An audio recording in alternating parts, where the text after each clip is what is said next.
तुम्ही जसं पोलाद उद्योग सांगितला, असे आणखी कोणकोणते उद्योग आपण विदर्भामध्ये सुरू करू शकतो? तर मेनली आपण सनराइज इंडस्ट्री ज्याला म्हणतो की फूड इंडस्ट्री जी आहे ती आपण इथे इस्टॅब्लिश करू शकतो, ज्याच्या म्हणजे त्याला खूप जास्त स्कोप आहे आपल्या इथे.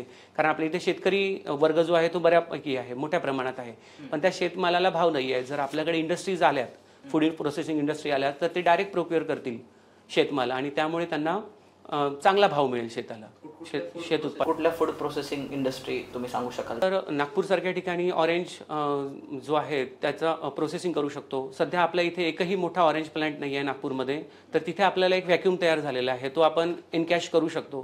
तिथे फुल लेंथ ऑरेंज प्रोसेसिंग इंडस्ट्री जर आपण आणली, म्हणजे त्यामध्ये आपण त्यापासनं इसेन्शियल ऑइल तयार केलं ऑरेंज पासनं, आणि आपण जे ज्यूस तयार करतात ऑरेंजचा किंवा आणखी तत्सम त्यामधनं काही पदार्थ जर बनवता आपल्याला आले, तर त्याचा आपण कमर्शियलायझेशन करू शकतो आणि शेतकऱ्याला त्याचा खूप फायदा होईल. विदर्भ म्हणजे फक्त नागपूर नाही आहे ना, आपल्याला त्या भागाचा पण विचार करावा लागेल. गडचिरोली, गोंदिया, भंडारा, बिलकुल या भागामध्ये अशा कुठल्या गोष्टी आहेत जिथे आपण फूड प्रोसेसिंग इंडस्ट्रीज उभ्या करू शकतो? गोंदिया जर आपण भाग जर घेतला सर, गोंदिया आणि भंडारा, तर त्या ठिकाणी आपल्याला राईस कल्टिवेशन मोठ्या प्रमाणामध्ये पाहायला मिळतं. राईस आणि चिली कल्टिवेशन आहे, हे मोठ्या प्रमाणामध्ये आहे. तर आपण भाताशी संबंधित जे उद्योग आहे, सध्या तिथे राईस मिल आहेच, पण तिथे एक पर्टिक्युलरली भाताला जे आहे ते इलॉंगेशनची प्रोसेस असते.